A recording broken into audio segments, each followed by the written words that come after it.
Driving అంటే passion okay. ఒరిజినల్గా. కానీ ఈ డ్రైవింగ్ మీద ప్యాషన్ కానీ ఎప్పుడు మొదలైంది? అది దానికి థ్యాంక్స్ చెప్పాల్సింది యూబర్ అండ్ వాళ్ళ ప్రైవేట్ క్యాబ్స్ వాళ్ళకి. ఓకే. ఎందుకంటే వాళ్ళ అవహేళనను, వాళ్ళు నన్ను సూటిపొటి మాటలతోని నాలో ఉన్న లోపల ఎక్కడనో దాగి ఉన్న ఏమంటుందని టాలెంట్ని బయటకు తీసింది.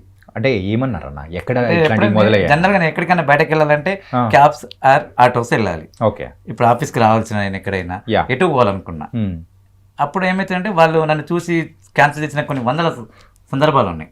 ఓకే. నా దగ్గరికి వచ్చి నన్ను నువ్వేనా అట్లా అని, ఇక్కడ ఉన్న వాళ్ళు అందరూ ఇక క్యాస్ట్లో ఉన్నది కానీ వాళ్ళు వాళ్ళ మదర్ టంగ్లలో మాట్లాడి నాకు రాదనుకొని మ్మ్. వాళ్ళ దగ్గర కామెంట్ చేయడము, వాళ్ళు నన్ను వీడియో కాల్ చేసి నన్ను ఎవరెవరికో ఒక బఫోన్ జోకర్ లాగా చూపి అట్లా చాలా అవగాహన పడ్డాను. మ్మ్. తర్వాత నేను ఫ్యామిలీతో కూడా బయటకు వెళ్తా కూడా, అరే ఈయనకి ఇట్లాంటి భార్య దొరికింది. ఇప్పుడు నాకు హిందీ సరిగా రాదు, అర్థం కూడా కాదు. మ్మ్. ఇప్పుడు నాకు హిందీ ఇంగ్లీష్ అన్నీ వస్తాయి కాబట్టి వాళ్ళు ఏమంటారో తెలుసు. కొన్ని పదాలు ఈమెతో కూడా చేరేసుకునే పదాలు కూడా అట్లా అన్న సందర్భాలు ఉన్నప్పుడు నేను ఎందుకు నేర్చుకోవద్దని ఒక స్టార్ట్ అయింది నాకు. ఓకే. దాని గురించి నేను యూట్యూబ్లో వెతుకుతుంటే అరబీ మ్యాన్ యూఎస్లో ఉంటాడు, మ్మ్. తనకి ఆర్మ్స్ లేవు, చేతి కాళ్ళు లేవు, Okay. కానీ ఆయన ఇన్నోవా నడిపిస్తుండు. నాకు అప్పుడేంది ఆయన కాళ్ళేనే ఇన్నోవా నడిపిస్తే నాకు కాలు చేతులు మంచిగా నేను ఎందుకు నడిపియద్దు అని దాని మీద సర్వే చేసిన.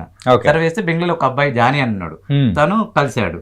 తను నీకు నేర్చుకోవచ్చు, నేను మాడిఫై చేసి ఇస్తాను, కానీ నా దగ్గర ఇక్కడే ఉండాలంటే నేను కంటిన్యూ ఒక 1-2 months అక్కడనే ఉండి అక్కడ టెక్నాలజీ మెకానిజం నేర్చుకొని డ్రైవింగ్ చేసుకున్న తర్వాత ఇక్కడ వచ్చి కారు తీసుకున్నాక ఇక ఇక్కడికి వచ్చినా కూడా పెద్ద టాస్క్. ఇప్పుడు డ్రైవింగ్ అనేది ఏంటంటే ఒక్కొక్క మెట్టు ఒక్కొక్క టాస్క్ లెక్క అయిపోయింది. అవును, అంతే కదా.